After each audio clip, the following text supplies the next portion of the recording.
Hello, everyone. I'm Kat Timpf, along with Eric Bowling and Ebony K. Williams. We are the Fox News Specialists.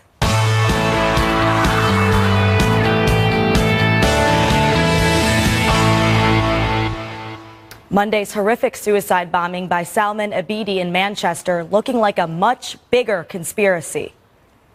I think it's very clear that this is a network that we are investigating, and as I've said, it continues at a pace. There's extensive investigations going on and activity taking place across Greater Manchester as we speak.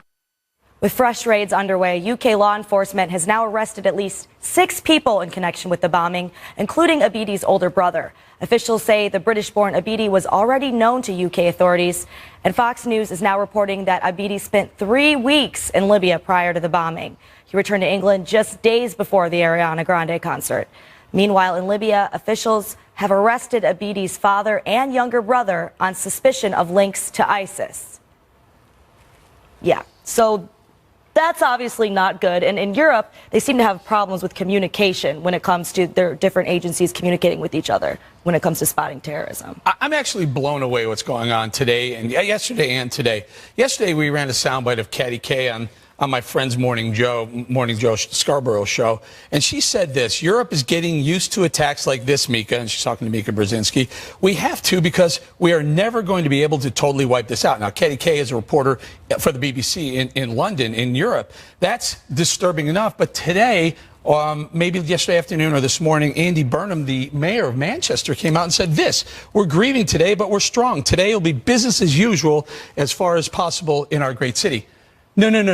No, it's not business as usual. You don't get used to it. It's terror. It's killing children. You get outraged and you go after it, and you have to do it in a way that you don't worry about offending certain groups. And you say, we're going to wipe this out. We're going to take care of it. But to say it's business as usual, boy, I have a real problem with the way the Europeans, especially the Brits, are framing this. But I don't know. Maybe they were just trying to say that they weren't going to let the terrorists impact their way of life, was the way I interpreted it. Yeah, and I think that's the issue. You two are representing the dual ways it can be interpreted. Right. Is it a put your head in the sand and pretend it doesn't exist when obviously children are dying, communities are dying, everyone is certainly in danger? Or is it, to your point, Kat, is it a spirit of resiliency and saying, you know what, they're not going to win. We're going to continue to live our best life, so to speak, in spite of their efforts to destroy us. I think that both have to be considered here. Well, consider them, but folks, let's not become Europe, and let's push away from that sort of PC mentality. Obviously agree with that. All right. Let's meet today's specialists. He is a former White House press secretary for President George W. Bush and a best-selling author for his book, Taking Heat. He's also the founder of Fleischer Communications, and he specializes in being a huge New York Yankees and Miami Dolphins fan. Ari Fleischer is here. And he was a senior spokesman and traveling press secretary for Hillary Clinton. He's a Fox News contributor, and he's the founding executive director of Georgetown University's Institute of Politics and Public Service. But he specializes in campaign trail karaoke bars. Mo Elleithee is here. All right, so Mo, I'm going to start with you. How did you see this? People are trying to draw comparisons between the UK and could this happen here. The way I see it, there's a lot of things we do better when it comes to fighting terrorism, communication, Muslim immigrants assimilating better that they don't do over there. How fair do you think that those comparisons are? Look, I mean, just listening to the conversation that you and Eric just had, I mean, I don't think these are mutually exclusive arguments. I don't think they should be mutually exclusive arguments. We should be outraged. I'm outraged. Right. We all are outraged by what happened. And we should go after the bad guys.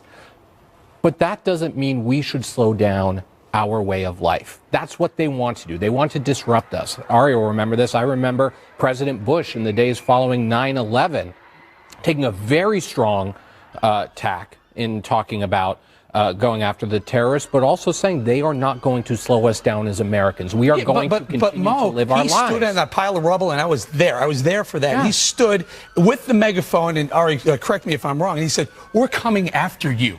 We're going to get you. Yeah, I understand that you're not going to take us down, but that's a far cry from the mayor the very next day of Manchester saying, oh, you know what, business as usual, or Katty Kay, a prominent BBC reporter saying, we need to get used to this in Europe.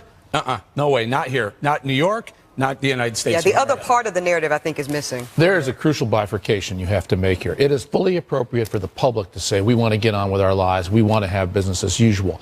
But the job of government is to destroy these people. And that is what elected officials have to say, convey, and that has to be the emotions that they pass on. You want the public to feel that they can delegate this to the government, and it can be destroyed. It can be stopped. It was when we said we're going to do it to communism, and we did. It was when you remember the Red Brigade and the Irish Republican Army. Those were stopped. People thought, we can't stop it. There are going to be bombs in the street. You can stop it. You have to stop it by playing permanent offense. So to stopping it, let's talk about the fact that this suicide bomber here was in Libya just 3 weeks prior to, and then returned to England after that. That strikes me because it's my understanding, Eric, I want to go to you on this, that President Trump is doing a new strategy to annihilate this type of terrorism. Specifically, Defense Secretary Mattis is saying that he's doing a different tactical approach. Instead of waiting for them to come out, he's going in, going directly in, being more aggressive, giving them more leeway to be more aggressive in their ability to go in, just so that this type of thing doesn't happen, so that people are not returning home, either sharing intelligence or becoming more radicalized and then going back. Do you think that's very important? So, yeah, so right? Trump outlines in that big terror speech that he gave a couple of days ago. He said this is the war on terror is a fight of good versus evil. That's a far cry from what we're hearing from the European officials. I'd also like to point out, you very accurately point out that this guy, Salman Abedi, went to Libya. He came back. He's been in Syria, allegedly in Syria as well. The whole family is a network of ISIS-trained fighters. Hang on, but this is very important.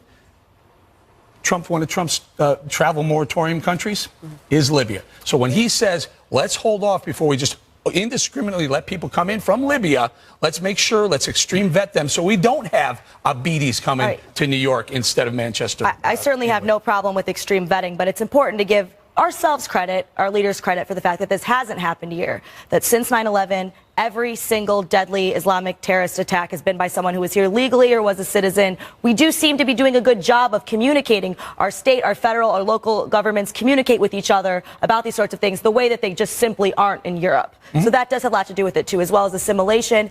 And another part of preserving our way of life, to me, is to make sure that we don't do things that could destroy our own civil liberties in trying to destroy ISIS. They want to take away our way of life. I want to be very careful that we don't let emotions run high and just do it for them. Well, no, we don't need to be reactive. I agree with you, Kat. This is where we need to be smart. We need to have emotional and pragmatic intelligence here. To your point, using the strengths we have.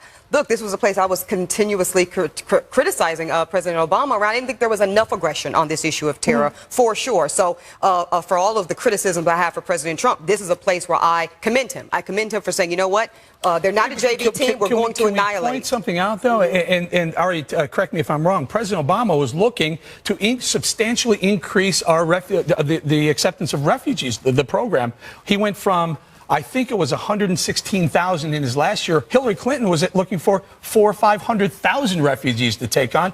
Do we not see the dangers of doing things like this? This family was a refugee family from Libya. I'm not with you on this one. No, he was born in the United Kingdom. The Manchester terrorist was born in the United Kingdom. His parents were refugees. Weren't. Well, my mother was born abroad. I was born here. So I'm not sure the solution is to say because people's parents were born somewhere else, you can't be here. I am not with President Trump on the Muslim ban, and I never have been. The so-called Muslim ban. Not a Muslim ban. I don't Come on, think, let's call it what it is. Well, it's not a Muslim ban. It's a ban. It's a moratorium. But not he a had ban. initially said he wanted From to the origin, religion. From the 7 countries, the issue here is if you have people coming in from a place that's lawless, like Syria, where you cannot verify anybody's identity because there's no town hall to check with. It's a bunch of rubble.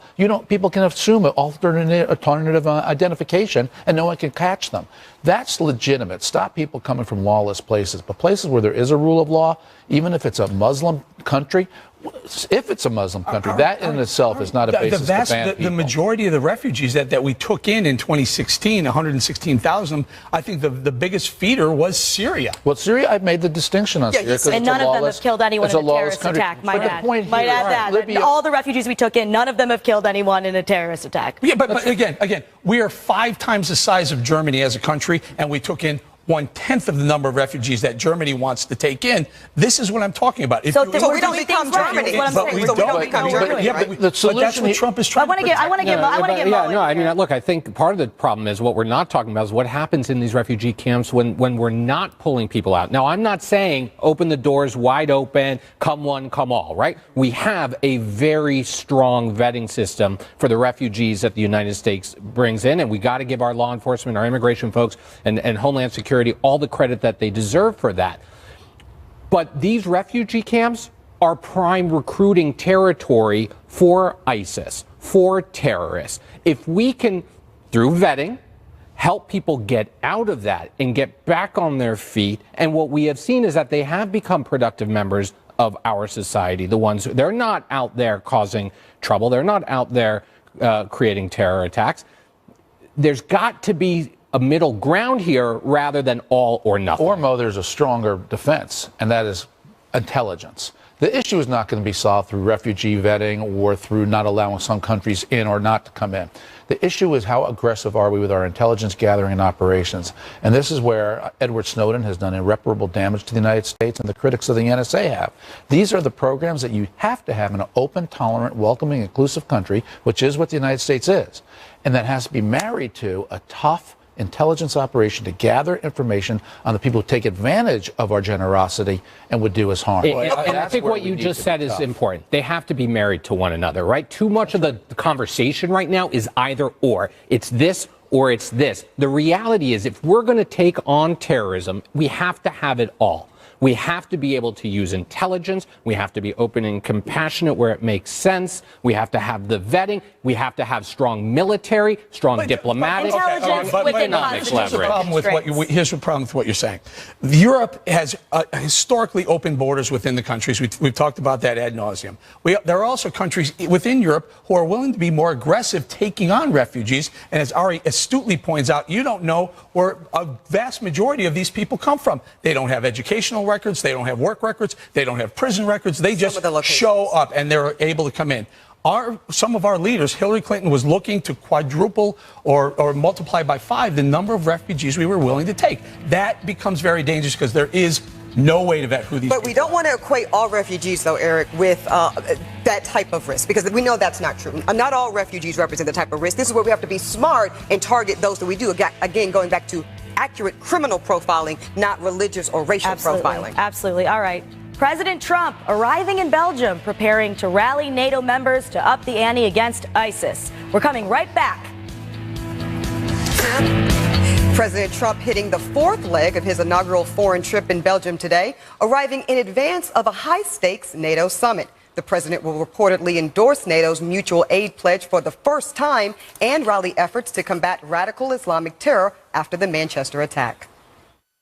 We will work together on various problems. Number one right now is terrorism, and we are fighting very hard, doing very well under our generals and making tremendous progress. But when you see something like happened 2 days ago, you realize how important it is to win this fight. And we will win this fight.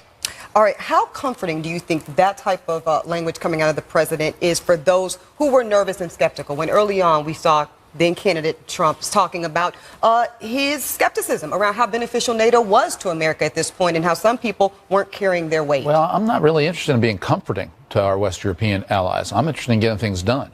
Okay. And Donald Trump in the campaign was onto a very important issue, and that is 23 of the 28 nations in NATO don't pay their fair share. Yeah. And they never have.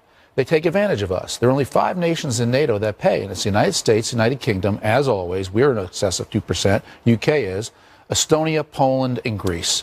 The rest, not a single other Western European nation, you know. It's not France, not Germany, none of those economic behemoths. Nobody is doing what they're supposed to do, so we have the burden on us. So I actually think Donald Trump threw the towel in a little too early by accommodating NATO and saying, I'm with you now. I'd like to keep the pressure on NATO to get them to do more. Mo, how about that? I mean, I do think a lot of people felt that we do pay too much and maybe don't get some of what the people that aren't paying, that Ari points out, in. Is that a fair thing? And should Trump have been harder on it? Demanding yes. that our NATO allies pay their more, fair share? their fair share, absolutely appropriate. However, and this is where I get a little concerned, and I think why we're hearing so much concern out of Europe right now, and that is we are in tenuous times, right? We are in a period where Europe is under assault, where borders are mushy when it comes to, the traditional nation state, model isn't exactly what we're in right now. To have the United States raising questions about whether or not it will be there for our allies when you've got terrorism coming up from one direction and Russia coming in from the other direction is something that is going to raise a lot of concerns. Now, if you're saying this is just a negotiating tactic, I think it's a dangerous negotiation tactic. But Eric, what if it's more than that? When's the right time? There's an important distinction that we're not making right here. President Trump is onto something, and he's not demanding that the other 23, actually 24 now, because we just somehow decided to put Montenegro in NATO for some wild, crazy reason, because that's just another country we're going to have to defend if they pick a fight. That's crazy. They won't pay. But he demanded that they pay their fair share, not to NATO, to themselves, to spend your own money on your own defense. And 23 or now 24 of the 29 aren't doing, which is even crazier. We're not demanding them to pay. Well, look, we're already putting in $685 million a year. And the Montenegro decision was crazy. 22% that was of the supposed to be NATO a budget. criteria. We're not demanding all these other countries put money into NATO. Just spend your money on your own defense. Yeah. Well, the initial criteria was supposed to be that you're supposed to be established a little more stable in order to be a part of NATO, and apparently we just kind of threw that out the window. So even though I totally understand your point for sure that you don't want to abandon them when you see what's going on there and act like you won't be there for them, but definitely throwing too much of our resources in without getting enough back. But here's the side of me that always has welcomed Donald Trump and his ability to shake things up. Previous administrations, including the George W. Bush administration, Obama, Clinton, you can go back time immemorial, has said the same thing, that NATO needs to pay more, they need to pay their fair share. They say it, and they don't do anything about it. Along came Donald Trump, sounding different, acting different, and talking tough. And this is what has gotten Europe scared, because they think he is different. They know how to ignore American presidents. They know how to play the game, saying, very good point, Mr. President. We're going to take a good look at that. We'll see you in Brussels. And nothing happens. But to your point, Ari, right, you just criticized him for throwing in the towel a little too early, right? Whether or not he's actually able to exact the result any differently is an open question. In the meantime, he should have kept his foot on the gas. Adversaries are hearing the President of the United States, or the candidate at the time for President of the United States, saying, I don't know if we're going to be there for NATO. You've got Russia, which is being fairly aggressive these days in how it's treating the rest of the world, right? You're going to see, you got North Korea being more aggressive. You're seeing all these countries being more aggressive, our adversaries starting to push the buttons. That's a great point, and that's why those nations need to increase their defense spending. Yes, bingo. It's going to be the right time. I agree. Yep. Coming up, celebrities like Katy Perry sounding off in the wake of the Manchester attack and possibly proving just how out of touch they are over the terror threat. Stay with us. Can I kick it? After the deadly Manchester terror attack by those evil losers, we want to show you some footage from a short time ago of soccer fans in Manchester watching a Manchester United soccer game just days after the deadly attack, and that happened just a little while ago. And Ebony, we want to proud to report that Manchester beat Ajax 2-0 to win a Europa Cup. How about that? And they should be applauded and celebrated. That's awesome. And Kat, life goes on. Well, it's good to see them having a good time. They should be. The terrorists would hate it. All right, let's move on to this. Some celebrities have come forth with their own opinions on fighting terror. Pop superstar Katy Perry saying this on the Manchester bombing. I just feel devastated. I think that the greatest thing we can do is just unite and love on each other, and like no barriers, no borders. Like we all need to just coexist. Like no borders. What, fighting terror with love? That's pretty rich considering Katy Perry travels with a well-armed team of killer security guards. Meanwhile, UK rocker Morrissey is livid at British politicians for their PC treatment of Islamic extremists. He posted this on his Facebook page. He said, quote, Manchester Mayor Andy Burnham says the attack is the work of an extremist. What extremist? An extreme rabbit? In modern Britain, everyone seems petrified to officially say what we all say in private. Politicians tell us they're unafraid, but they're never the victims. How easy to be unafraid when one is protected from the line of fire. The people have no such protections. I'll start out in this end. We'll work our way around. two different views, two different celebrities.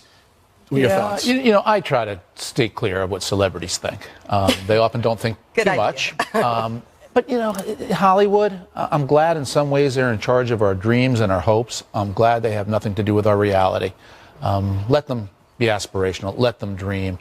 Let the people who have to protect us from terrorism be in charge. Yeah, and Ebony Morrissey says, look, you politicians, you can say you're unafraid, but we the people are out here without protection. We're a little afraid. Call it what it is, Islamic extremists. And the people have to pay the ultimate consequence, Eric, and you're exactly right. And when Katy Perry, you know, on the first end of that, let's love on each other, okay, I'm with that. But then in the next sentence, you say open borders as if somehow that's a prescription to what obviously is a very big problem. And I don't know when sovereignty became a dirty word, Eric. I don't know when having, a clear boundary around what areas belong to who became so controversial and problematic. It really is beyond me. Because, I'm very open-minded. But my goodness, I believe in borders and I believe in sovereignty. Yeah, and as I pointed out, Katy Perry travels with armed security guards. Right, she absolutely does. And the quote made her sound a little silly, but the full thing is she said that the greatest thing we can do now is unite as people, as fan bases, all of it. So the internet can be a bit ruthless as far as fan bases go. So maybe she was talking a little bit more about Beyonce and Rihanna fans getting along in times of terror. Because sometimes the internet, they can get a little like against each other. I'm Team Rihanna myself. She's clearly the best one. But it sounds ignorant, but I'm sure she didn't mean like let's let terrorists into our houses. Mo, is there anything wrong with calling an Islamic extremist an Islamic extremist? Are you going to refer to the Muslim doctors who were there in Manchester helping the victims? No, just the as extremists. Right? Just the My extremists. point is they are just extremists, and they're co-opting the Islamic faith. To the topic, I don't give a damn what Katy Perry thinks. I don't care what Morrissey thinks. They both made a point, and I think both points were off base. At the end of the day, if we're going to tackle this, I want a political strategy, I want a diplomatic strategy, I want an economic strategy. I do not want a celebrity strategy. That's not going to get us there. What was off base about Morrissey calling out the mayor of Burnham of Manchester, saying, hey, let's call it what it is. If we can't name the enemy, how are we going to fight the enemy? They are extremists. There's no doubt. There is no question. There is no disagreement that they are extremists. Extremists what? Extremist killers. I'm an extremist runner a couple times a week. I mean, but I'm not an extremist terrorist. If you can't name the enemy, this is the problem I had with Eric. A lot of us had with Barack Obama. I'm sorry. That he couldn't say Islamic extremists. They are calling it. They are calling them extremists. That's what they are. Their faith isn't what is driving them. Their extremism, it is what is driving them. That is the reality. Well, actually, Mo, I think their faith is what's driving them. You would be wrong. I believe that the Islamic extremists are killing the infidel, right? And but that is not, those are not Muslims. There were more Muslims in Manchester helping the victims. Killing, Mo. The ones who are blowing themselves up are radical, are religious fanatics. They're perversions. They're fanatics. Yeah, They're perverting the faith. They are not embracing it. They are perverting it. What do we have a problem calling what it is? They're radical Islamic extremists. They are what they are. They're not radical Christian extremists. But they're not there are radical those. pilots. We have those. And we But don't when call we them that have either. them, did we call Dylan Roof, who walked into South Carolina, a radical We should. Christian extremist? We absolutely should. You would call him a Christian, course. so we're going to start Sure. assigning their faith, every killer's faith, as a descriptor of who they are. Well, I don't think we hide from it. Ari, do we hide from the adjective? They are radical Islamist extremists. I have no problem saying it. That's what they are. But I think what's more important is not what we call them, but what we do to them. That's right. And that's why I want to see the government play permanent offense. That's why I want our intelligence to be tough and invasive for the people we need to be invasive with, who are not American citizens. And if it's a citizen, I want a warrant.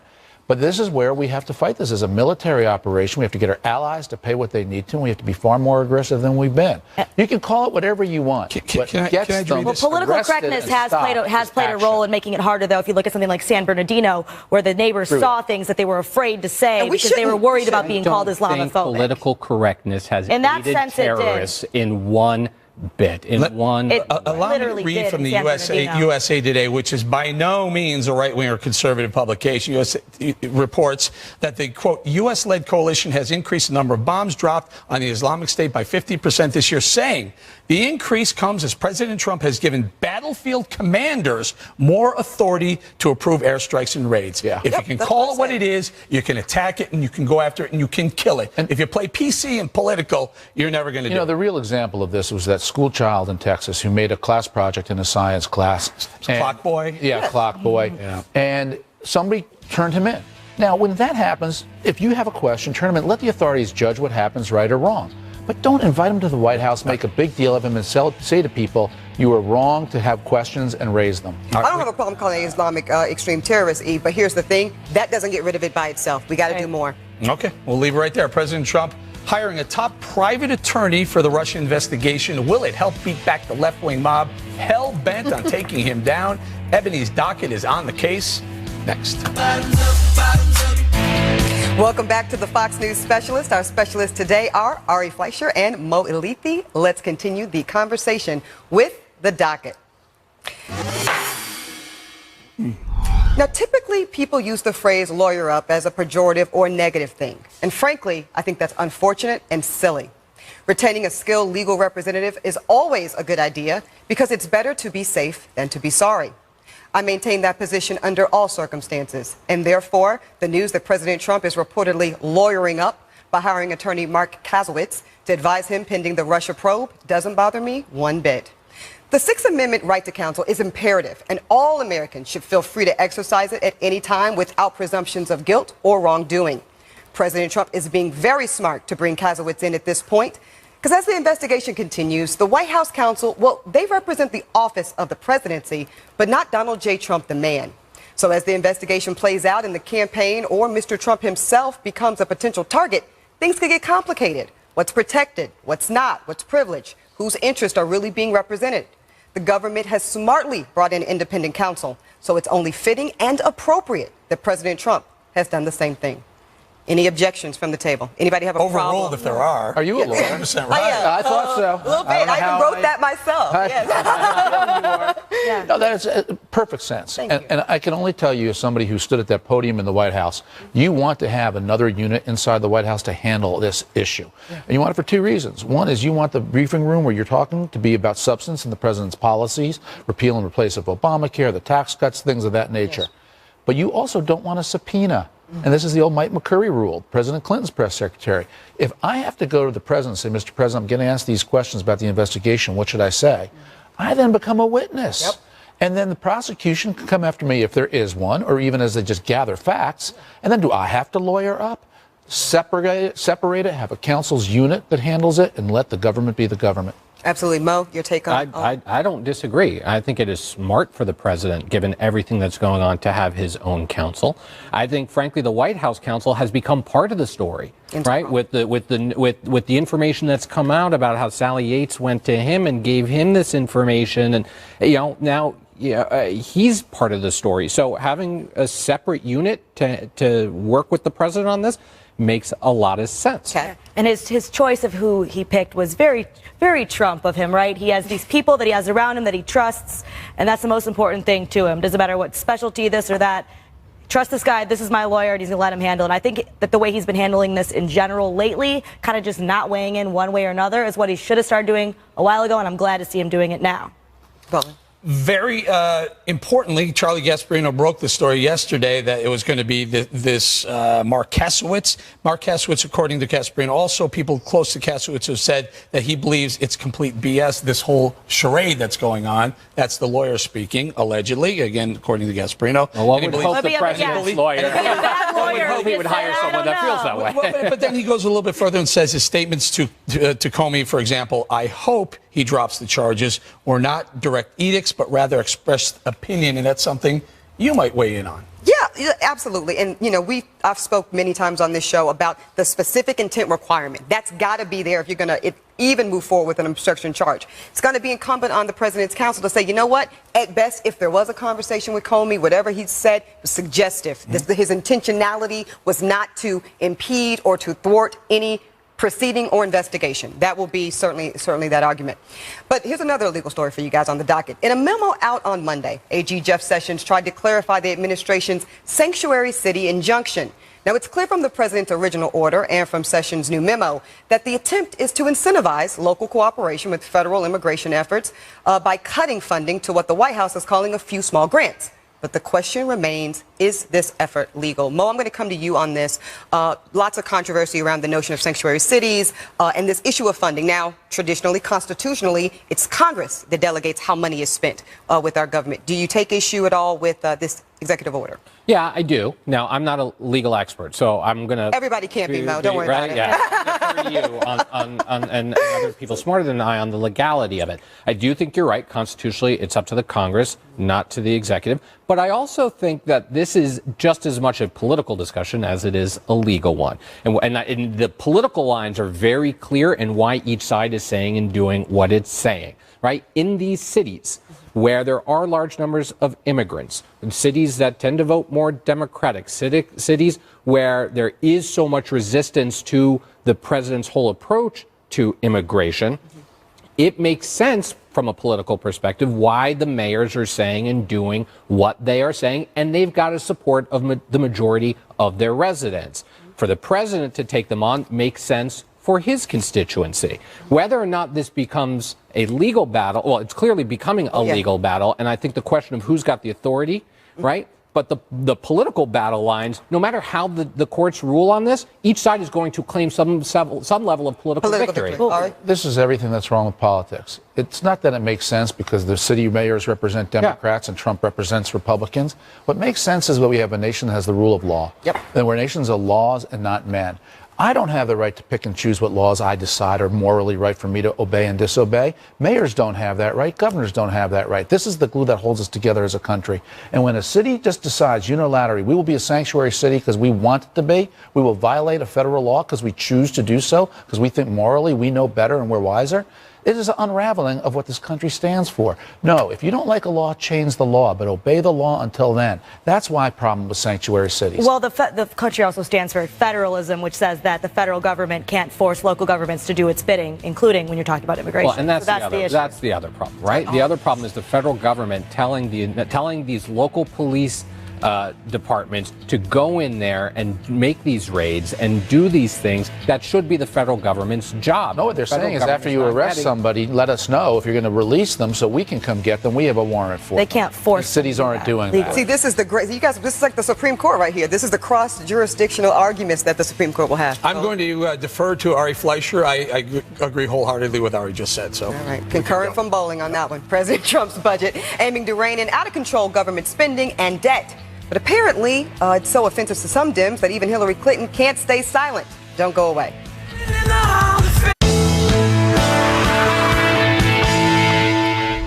Democrats are finding a new issue to fall into hysterics over. President Trump's new budget, which aggressively tries to bring down the government's skyrocketing debt and spending. Even Hillary Clinton can't help herself. This budget, along with the relentless attempts to repeal the Affordable Care Act, shows an unimaginable level of cruelty and lack of imagination and disdain for the struggles of millions of Americans, including millions of children, every single day. Subtle. Mick Mulvaney, President Trump's budget director, delivered a much different take on Capitol Hill today. The first time in my memory, at least, this is a budget that was written from the perspective of the people who actually pay for the government. And we went line by line through what this government does and asked ourselves, can we justify this to the folks who are actually paying for it?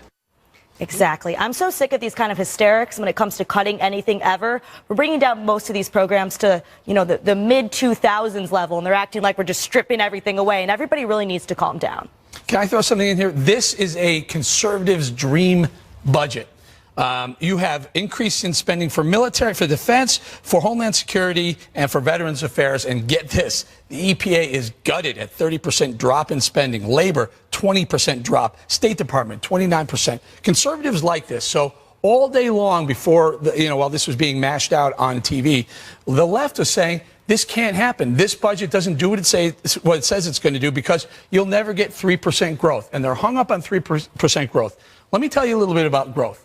From 1947 till this year, the United States has had over 3% growth. We've had 3.21% growth. And we've had as high as 16.9% growth. So when you give people more of their own money, when you spend wisely, that brings growth. When you reform taxes, 3% is not an unattainable task. Hell, we had 2% growth under Obama, and it was a disaster. You know, and Eric, what you just said is the key to balancing budgets, and that's why the last budget got balanced. I was in the room when they were having the negotiations in '97 about what they call the balanced budget legislation. And one day the budget numbers came in, a budget cruncher came in and said we have a couple $100 billion more in anticipated revenue because the money's flooding in because economic growth was so great in the mid-90s. That's the key to getting this done. And so I approach it that way. But the other thing that's missing in this budget is there's nothing on Social Security reform and nothing on Medicare reform. And those are the entitlements that are driving much of the excessive costs. And when you don't touch those, you do have to go harder after the rest of the programs. That's a lesson about leaving entitlements alone. And I think the reason that those are never touched, Ari, is, and correct me if I'm wrong, I think that politically the consequences feel very high. When someone goes out and they touch those programs, people get deep into their feelings. I am someone that believes in incentive-based policy, so these cuts, Eric, they actually don't bother me. I will tell you, though, you show me somebody's budget and I'll tell you what their values are. So my only critique is why so much inflated spending around some of the Border Patrol issues and things like that. Homeland Security. And I love the military, and I love that, and I love our vets. Like I said, but we spend a lot more. Conservatives bring budget. So everything we save, we racket it up right over here, right? This still isn't a fiscally conservative budget. Not across the board, it's yeah, not. absolutely no, it's not. not, right? And you know, you listen to all the economists, you listen to all the people who actually study this, who say 3% is not attainable. So there's problem number one, that in the short term, 3% is not attainable, so it's not going to hit the marks. Number two, we are 52 minutes into the program before the issue of the CBO numbers that came out today on health care, on the Republican health care bill came out, and it shows that 23 million people are going to lose health care under this That's plan. not what it said. It is what it said. Insurance, not health care. Okay. There's a huge difference between health insurance insurance. you have under Obama. And I don't like it. No. There are going to be a lot. There are going to be a lot of people out there who lose the ability to pay for health care. That is Obamacare reality. Here's the thing. I really resent the idea that just because the government's going to stop providing something to someone, that means automatically that people are not going to stop getting it. This is the way people freaked out in 1996 when Bill Clinton did welfare reform. People said kids were going to be dying, mothers were going to be out on the streets. And you know what happened? People got jobs, and then people actually got resources from other places besides the government, from charities when they needed them. And actually, the rate of infant deaths went down. So this kind of hysterics coming from everybody. Everyone's going to die. Everyone's going to get sick, and they're going to die, and everyone's going to be so poor. And it's not that serious. And a lot of times, private solutions are better. And when we employ these kind of tactics of just hysterics, then that keeps us from ever being able to consider a private solution. Well, you did. You said that people are going to be without it. Just because the government's not providing it doesn't mean they're going to be without it. People are going to lose insurance. Insurance is going to become more difficult for more people. It's going to be more expensive for more people. I'm not saying that's people the other are part. going to That's a tall comment coming from under Obamacare. They just released on Tuesday, yesterday, they released a 105% increase in premiums across the board. In large part because the president is destabilizing it by creating so much uncertainty in the insurance market. But those premiums are already going up, the reality is that more and more people are going to be a lot of the programs that the president spoke to during the campaign, people he said he wanted to help, are going to have a harder time under this budget. Why a lot of Republicans are walking away from it. We got to get going, everybody. All right, don't go away. We're going to circle back with our specialists, Ari Fleischer and Mo Elleithee, right after this. All right, time to circle back with our specialists, Ari Fleischer and Mo Elleithee. Ari, I'm going to start with you, former secretary, press secretary under George W. Bush 43. I noticed that Sean Spicer has been noticeably absent from this foreign policy trip. Camera, anything unusual about that? No, that's what I did too. When you travel abroad, you let the president be the messenger. He carries the weight and he gets the pictures of him. You don't do a briefing. And that's one of the joys of those foreign trips, too. It's like a day off. Okay, Ebony? Very nice. I'm going to go with Mo. Hillary Clinton saying her piece about the budget. Is this an effort by her to reinsert herself into the political conversation? No, I don't think so. I think she still plays an important role in the party, and you've got all these disparate groups trying to make up the resistance, and I think a lot of it is adrift. I think a lot of just competing messages. So there need to be a handful of big Democrats to kind of focus the conversation, I think, from time to time. Right. Yeah, I have a question for you, too. So you said karaoke bars? Yeah, is that Do you weird? have a specific song that you always go for? I don't choose the song chooses me. The song? I am but a vessel. I am but a vessel, Kat. I feel that way. I love it. myself. So we have a couple of seconds here very quickly. Has anyone seen Twin Peaks? No. Now you want to know Good what's going God, on. can anyone tell me what the heck is going on? I spent 2 hours watching Twin Well, you Peaks, should have been and I watching still The can't figure it Bachelorette, out. Eric. That was your first problem. That will not happen. My wife likes The Bachelor and The Bachelorette. I won't be doing that. Twin Peaks? Nobody? No. Never Ask seen Ari. Ari doesn't even know who Katy Perry is. Yeah, Katy, that right. With a 13-year-old daughter, no less. All right, we're going to leave it right there and say thank you to our Fox News specialists today, Ari Fleischer and Mo Olife. Thank you guys both very much. And we thank you all for watching. Make sure to follow us on social media at Specialist FNC on Twitter and Facebook. And remember, 5 o'clock will never be the same. Special report coming up right now. 5, 4.